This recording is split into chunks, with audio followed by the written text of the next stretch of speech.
Hey, shalom, everyone, and welcome to the Middle East and beyond. I'm Barry Stagner, coming to you from the June gloom in California, and here, as always, with my brother Amir Tsarfati, coming to you from the Galilee. Amir, shalom.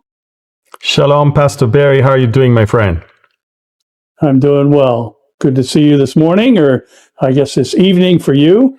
And we've got a lot to talk about today. Sure we do. I mean, there's a lot of stuff going on, and it's actually still happening. The president of the United States is on my time right now. He's in Europe, so I get to hear from him probably starting from 8 a.m. my time. So all throughout the day, I got to hear from him stuff that he said, remarks, and so yeah. It's normally when he's in DC, it's only about 3 p.m. when we start hearing from him. He just wake up and then you start hearing stuff. In the last couple of days, it's actually the whole day over here. So that's it. Yeah, it's an interesting time, and Amir, we're hearing a lot of different viewpoints on this memorandum of understanding, and lots of people coming at it from different directions. And the possibility, some say that this is just kind of a misdirect, to draw attention away. But there's some components of it that are unique and distinct from the last time we saw Bibi and Trump kind of misdirect the Iranians. And there's a more serious component to this than previously, and it kind of dismisses the idea that this is just talk. Maybe you can talk about that for a minute, and why this is a little more troubling than the previous go-around. Yeah, it's much more troubling than anything we've seen before, to the point that the Obama deal actually looks even better. That's how bad it is. But let me explain why we don't believe this is a distraction or some sort of a game to just buy some time. Look, before, whether it was June of last year or late February of this year, there were negotiations, and the president kind of hinted that there might be an agreement around the corner, and that was, of course, the deception. The oil prices went down, and then when the time came, in June of last year, Israel struck, and in February of this year, America and Israel struck. The difference between those times and now is huge. First of all, now America has signed a memorandum of understanding. It's not just negotiations. It has signed a binding, so to speak, agreement. The second thing, which is even more, I guess, troubling, is that this time, the closest ally of America in the war against Iran is being thrown under the bus. We're not even given access to this memorandum of understanding. I mean, come on. The Prime Minister of Canada said he has a copy of it. The Pakistanis have it. The Qataris have it. The Egyptians have it. The Saudis have it. The Iranians have it. But Israel is not allowed to have it. If that's not enough, Israel is being blamed for using excessive power in Lebanon, for not doing a good job in Lebanon, and maybe someone else needs to do it. Israel is literally being thrown under the bus. And this is very serious, Pastor Barry, because it's our life that is on the line here. It's an enemy that has thousands of rockets and drones that started a war against us. We didn't start. And continues to shoot at Israeli civilian communities along the border. And we're expected to now withdraw from the area that we took in order to create a buffer zone. And we're expected to be less aggressive, as if you can be less aggressive with terrorists. And we're expected to halt and stop the fire for, 60 days or more. Look, it's insane. There's an enemy around the corner that wants to destroy us, vows to destroy us. It's an arm of the IRGC. And I thought that one of the targets of the war of America is to dismantle the proxy project of Iran. And what you do when you add Lebanon to the equation, you actually create a dependency of IRGC and proxies. You're actually nourishing it. You're actually encouraging it. Instead of telling the IRGC, excuse me, we're now talking about Iran and the Strait of Hormuz. We're now talking about war with you. The war between Israel and Lebanon is because Hezbollah is fighting them. And that's between the two of them. You have, even the government of Lebanon is okay with us fighting against Hezbollah because they aren't able. And the government of Lebanon said that they don't want Iran to interfere and intervene in any of the affairs in Lebanon. So all of that just to say that, as you alluded in the beginning, this time is different. It's not some game. It's not a way to distract the enemy. It's very different. It's very disheartening. It's very troubling. And I think it endangers the Middle East more than bringing any peace and stability. And, you can try to bury your head in the sand, but the problem will still be around and the enemy is still going to be around. And so that's as for your question, Pastor Barry. Yeah, it's interesting, Amir. This is one of the most bizarre parts about some of the actions of late, but especially I think now with this memorandum. To me, I was picturing in my mind, what if Canada and Mexico reached an agreement and told the world that America is no longer going to enrich uranium or defend itself against any nation that wants to. It's just bizarre. You've got one sovereign state telling another sovereign state what it is they can and cannot do, and it just makes no sense whatsoever. Some of these tactics have been beyond bizarre, and there's a lot of things regarding this memorandum. I think there's some good supposedly, and there's some bad, and there's some that are just downright unclear as to what the possibility is going to be. And the U.S. does not have the right, nor does the international community, to tell Israel to not defend itself against other nations. Yeah. And there's been some actions on the part of the U.S. Regarding Israel's interactions with Hezbollah. Maybe you can talk about what happened regarding Beirut a little bit.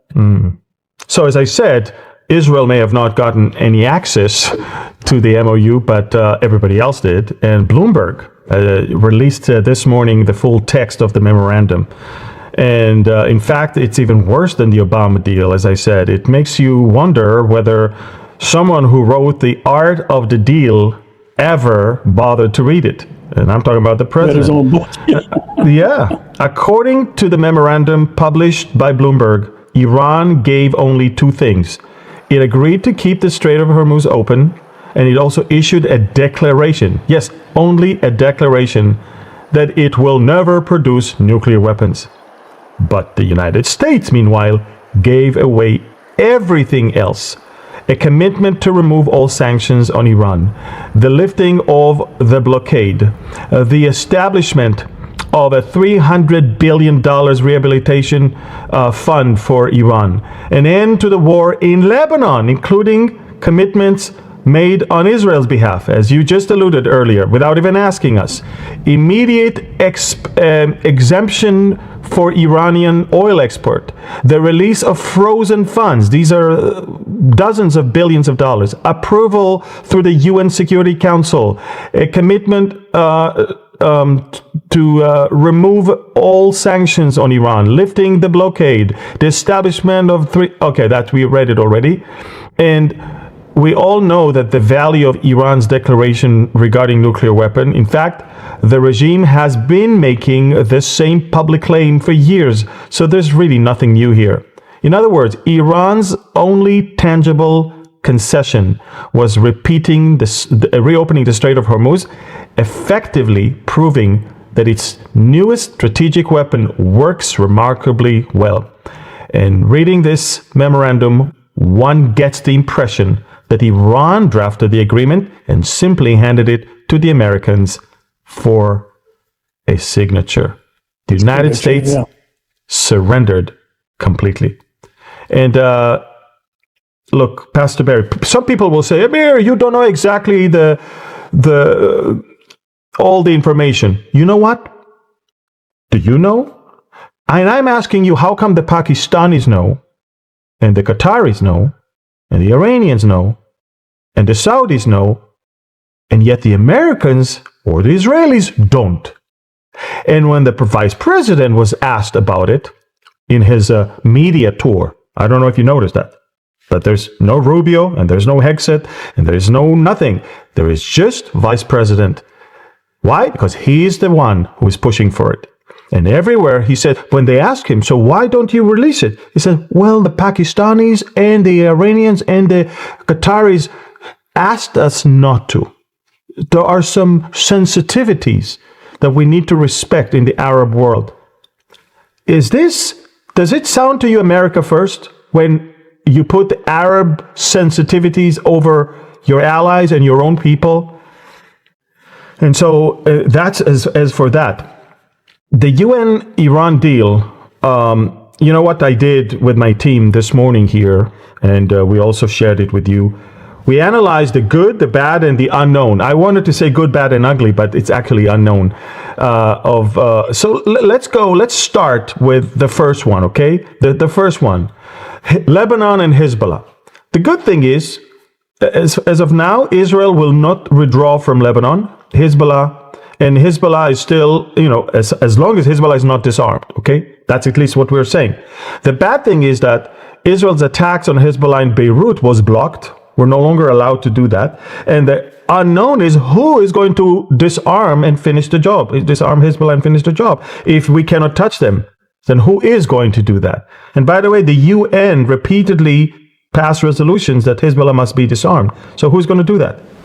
Second thing that we have is Iran's the nuclear program.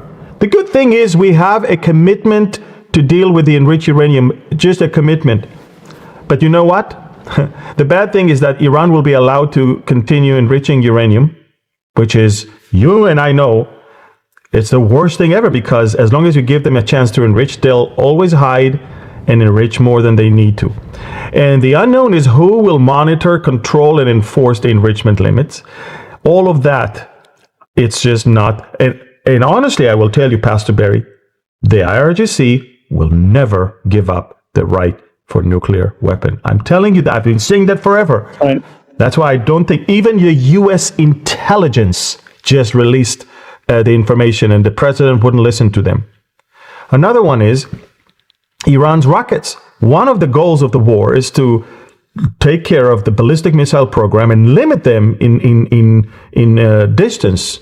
Well, Iran's capabilities to produce missiles were set back because of the war. That's a good thing. But the bad thing is that money is now going to be flowing into Iran, and they will quickly restore all of their abilities. And the unknown is, it's not even mentioned in the Memorandum of Understanding. It's not even a topic that they deal with. How do you do such a thing? I don't understand. This is one of the main reasons this war actually started. It's beyond me. Another one is the Strait of Hormuz. An international waterway that was open to everybody. Nobody controlled it. And now the Strait of Hormuz, yes, will be open, but it will cost money. They claim it will be insurance. They are going to allow the Iranians and the Omanis to have some sort of a consortium where they will charge something. And the question is, will that be sustainable? Or is that going to be, what are you doing? It's worse than before. Another topic is, of course, frozen assets and recovery funds. Well, there's nothing good in this one because they're going to unfreeze assets and they're going to have hundreds of billions of recovery funds. And I think they're going to have even more than that. They just don't tell us. We know that the Qataris were paying off, the Saudis were paying off money so the Iranians will not attack their energy sector. So they're getting billions upon billions upon billions. And why would we pay the money to rehabilitate a country under the same regime? Makes no sense. Yeah. That's why, a lot of people, especially Iranians, pro-Iranian people, were making this type of memes online. Obama gave them only 1.7 billion. Look at how much Trump is now allowing them access to. This is crazy. That's one more thing. Another thing that we want to talk about is the Iranian proxies. The good thing is that Israel is not going to withdraw from Lebanon, so it's not going to happen. The bad thing is that the UN resolution to disarm Hezbollah is ignored, and leaving Iran free to continue funding its proxies. And the unknown is, will Iran be forced to stop arming, training, and supporting its proxies in Iraq, Yemen, and Lebanon? And we all know that this is not something that they agreed upon in the Memorandum of Understanding. So, again, Pastor Barry, most of the targets of the war are not going to be met. In fact, all of them, if you ask me. In fact, we are going back. In fact, it's even worse than before the war.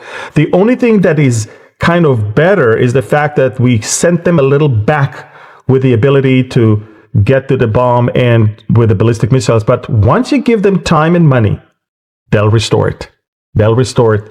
And the whole idea was not to. The whole idea was to never allow them to do that again. You know, it's a missed opportunity. It's very sad.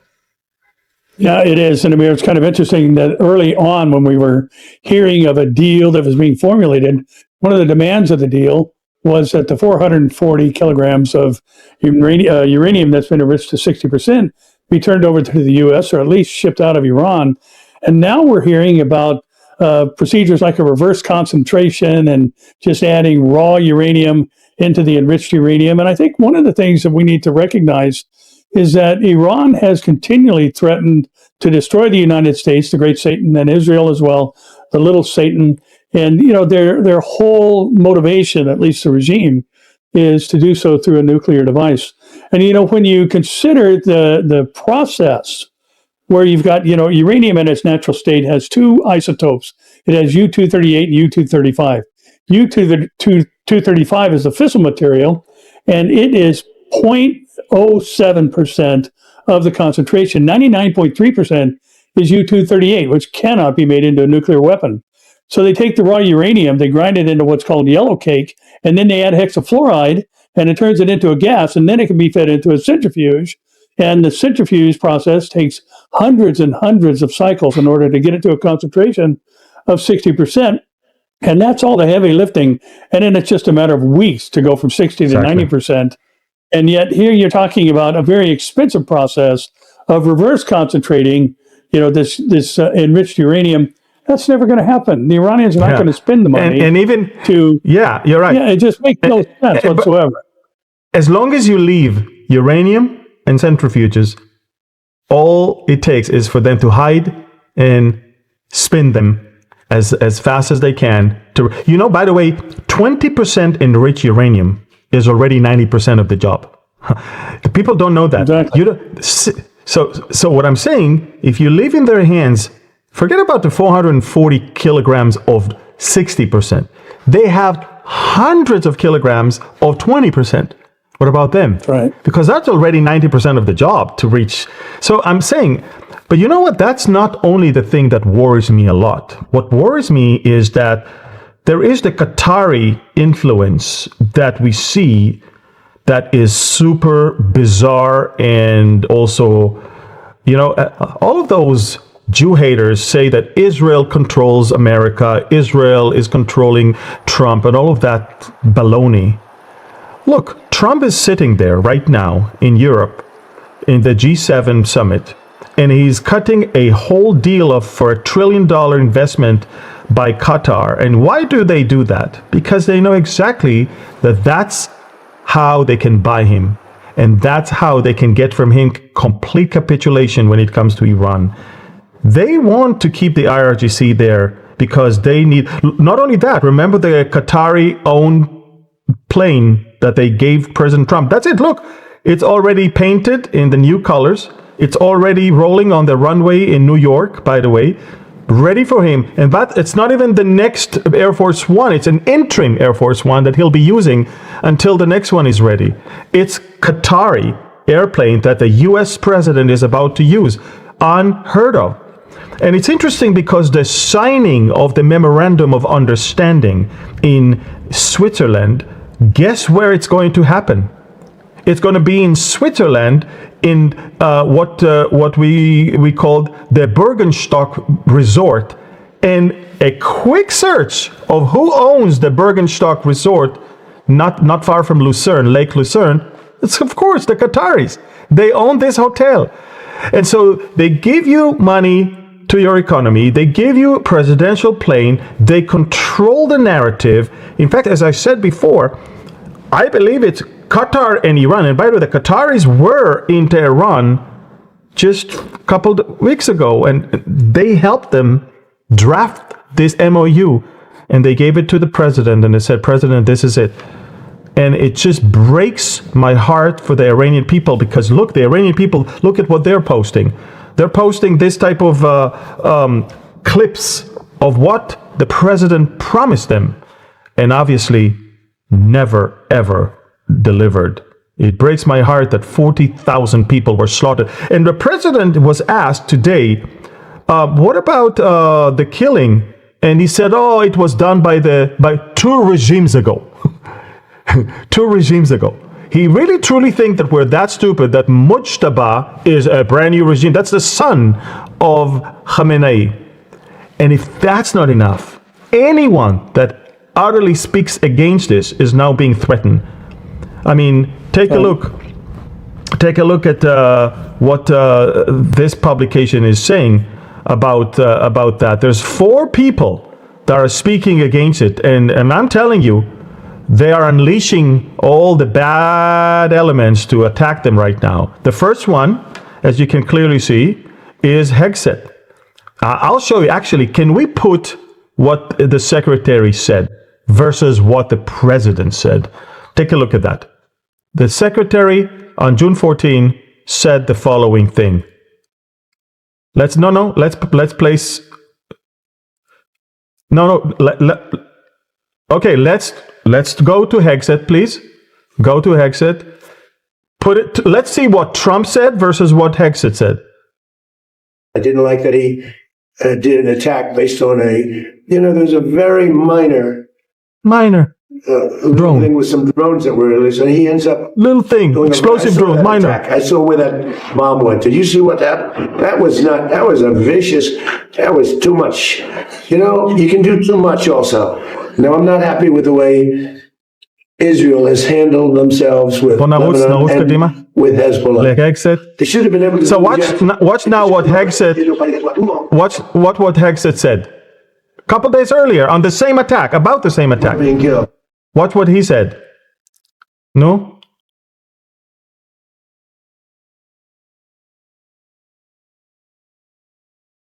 Doing it. Obviously, we're attuned to what's happening with Hezbollah firing rockets into northern Israel, which they need to stop doing, and Iran needs to encourage them to stop doing that in very adamant ways. And Israel was very measured in its response, understanding that a deal we're on the verge of a deal. Israel was very measured in its response. That's what the secretary is saying, and look what the president is saying. 2 opposites. Another amazing thing, take a look at what the president said and what his own ambassador to Israel said. Without the United States, there would be no Israel. Without me, there would be no Israel, because no other president was willing to do what I did.